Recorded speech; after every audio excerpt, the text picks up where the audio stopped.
आप सबों को प्रभु यीशु के सामर्थ, महान और पवित्र नाम में जय यीशु। प्यारे मित्रों, आज हम आगमन काल के 20वें दिन में प्रवेश कर चुके हैं। मैं आप सबके हृदय से आभारी हूँ कि आपने इन सभी दिनों में आपने मेरा साथ दिया और हम सब ने मिलकर इस सुंदर आध्यात्मिक यात्रा को शुरू की और हम आज यहाँ तक पहुँच पाए। आज की तारीख तक हम अनेक लोगों से जुड़ पाए, विशेषकर आत्मिक रूप से। हर दिन का संदेश हमें धीरे धीरे आध्यात्मिक परिपक्वता की ओर ले जा रहा है। आज का विषय जो हमने लिया है वह है प्रभु का साथ मेरे आनंद का स्रोत है।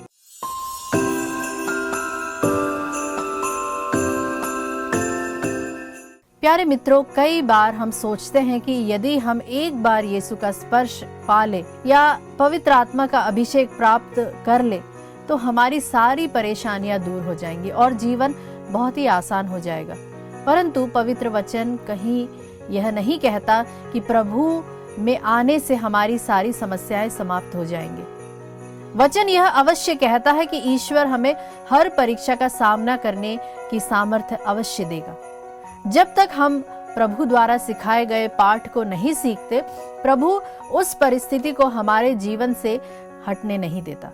परंतु एक ऐसा समय आता है जब उस परेशानी का उद्देश्य हो जाता है और प्रभु स्वयं उसे हटा लेते हैं। जब हम निश्चय करते हैं कि मैं पवित्र जीवन जीऊंगा या मैं एक अच्छा क्रिस्तीय बनूंगा, तो परिवार के लोग भी हमसे वही आशा रखने लगते हैं और ऐसे में सब कुछ आसान नहीं होता। किसी की कही हुई एक कठोर बात, एक आलोचना, एक टिप्पणी हमारे मन में बार बार घूमने लगती है और धीरे धीरे वह शब्द हमें नियंत्रण करने लगता है। हम बाइबल में पढ़ते हैं कि संत पौलुस एक स्थान से दूसरे स्थान जाते हुए प्रभु का वचन सुना रहे थे। एक दिन वे जहाज में थे, तूफान आया और जहाज टूट गया। वे तैरते तैरते एक द्वीप पर पहुंचे। लोगों ने उन्हें देखकर कहा, यह अवश्य कोई बड़ा पापी है। पहले समुद्र ने इसे छोड़ा, अब सांप ने इसे पकड़ लिया। परंतु पौलुस ने लकड़ियों में आग लगाई तो उनमें से एक सर्प निकलकर उनके हाथ से लिपट गया। लोग प्रतीक्षा करते रहे, या तो उनका हाथ सूज जाएगा या फिर वे गिरकर कहीं मर जाएंगे। परंतु कुछ समय बाद उन्होंने देखा कि उन्हें कुछ भी नुकसान नहीं पहुंचा। अब वही लोग कहने लगे, यह तो अवश्य कोई देवता होगा। मानव स्वभाव ऐसा ही है प्यारे मित्रों।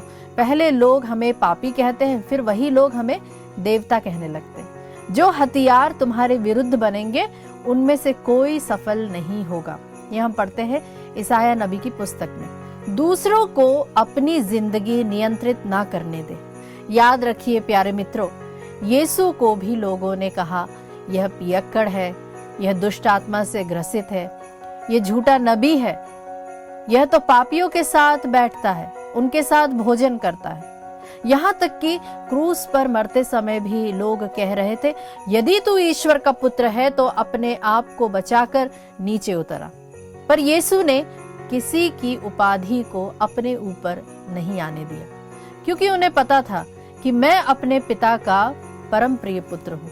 जब यीशु यरदन नदी में बपतिस्मा ले रहे थे, तब स्वर्ग से आवाज आई, यह मेरा प्रिय पुत्र है जिससे मैं अत्यंत प्रसन्न हूँ। प्यारे मित्रों, आप प्रभु के अभिषिक्त और चुने हुए संतान हैं। आज हम अपने बपतिस्मा की प्रतिज्ञाओं को याद करें और मन ही मन उसे दोहराए।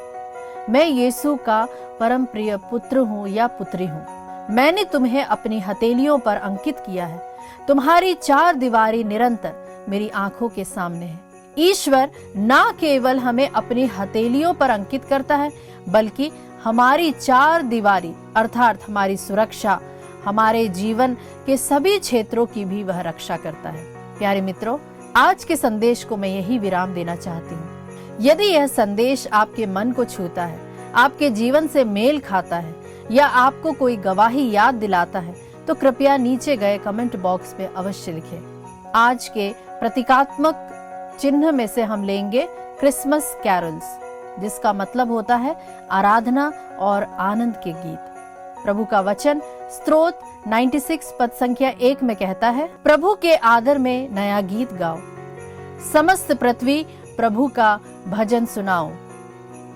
प्यारे मित्रों, इसी के साथ मैं आज का संदेश यही समाप्त करती हूँ।